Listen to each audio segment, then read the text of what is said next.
Good morning, students. This is your English class. Now we are studying chapter 1.2 of unit 1 in your English book, that is about the topic Monday morning. Students, we have already studied first part, second part and third part of this chapter. Today in this video, we are going to study the fourth part of this chapter. So students, let's open page number 12 in your English book and start read from the top of the page. But she fled upstairs, nevertheless with Sid and Mary at her heels. Aunty seed के पास Tom के बारे में सुनकर ऊपर आ गए थे. उनके साथ सीड एंड मेरी, जो कि टॉम का ब्रदर एंड सिस्टर है, उन दोनों भी आए थे आंटी के साथ ऊपर टॉम के पास. Her face grew white and her lip trembled.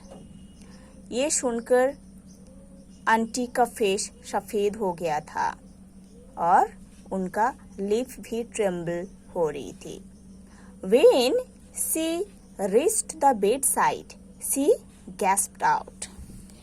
Gasped out means spoke in a breathless way. Okay? जब आंटी ने बेड के पास आए थे, तब उनका ब्रीदिंग प्रोसेस बढ़ गया था. ठीक है? और उन्होंने बोल रहे थे, you Tom, Tom, what is the matter with you? Tom, आपका क्या हुआ है? Oh aunty, I am. Tom बोल रहा था, ओह आंटी, मेरा. What is the matter with you? What is the matter with you child? क्या हुआ है आपका? आपका क्या हुआ है बेटा? Oh aunty, my sore toe's mortified. Now see what mortified means.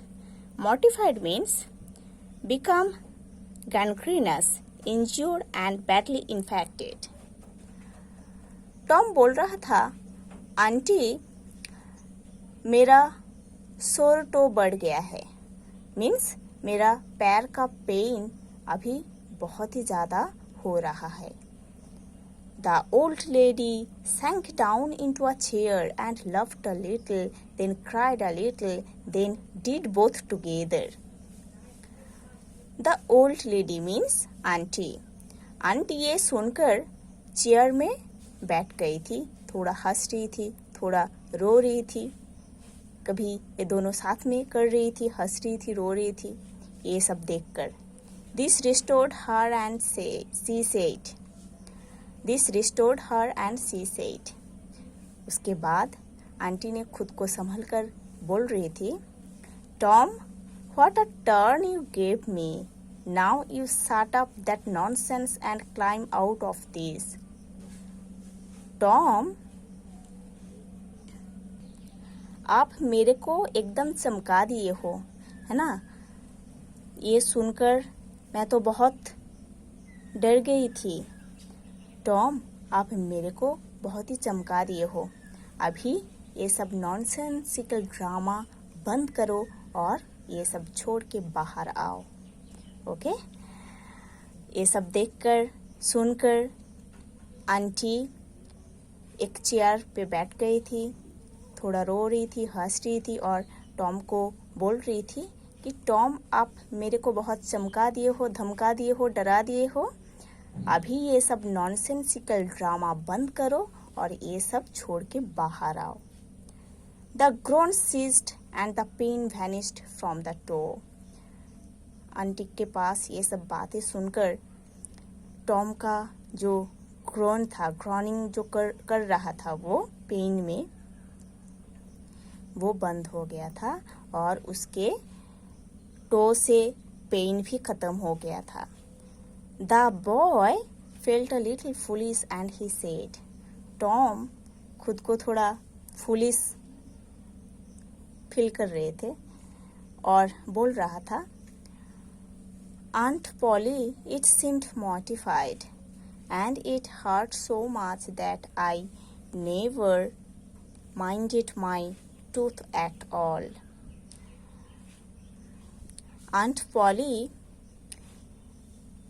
मेरा तो जो है वो बहुत ही दर्द हो रहा था, इसीलिए मैं मेरा टूथ के बारे में नहीं बताया था. Your tooth? Indeed? What is the matter with your tooth? Aunty ये सुनकर बोल रहे थे, आपका tooth?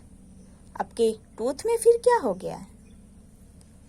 One of them is loose and it acts perfectly awful.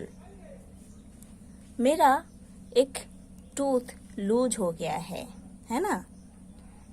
और ये लूज वाला टूथ बहुत ही दर्द हो रहा है. There, now, don't begin that groaning again.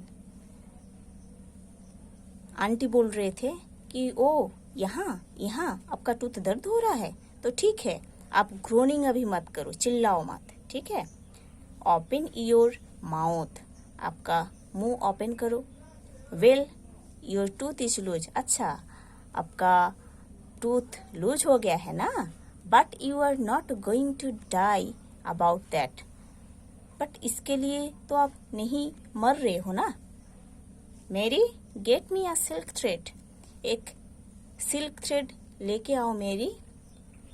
And a chunk of fire out of the kitchen. ठीक है, आंटी मेरी को बोल रहे थे कि मेरी जाओ एक chunk of fire and a silk thread दोनों लेके आओ.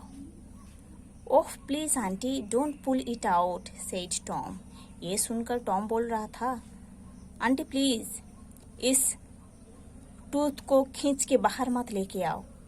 It does not hurt any more. ये कभी और दर्द नहीं देगा. Please don't aunty.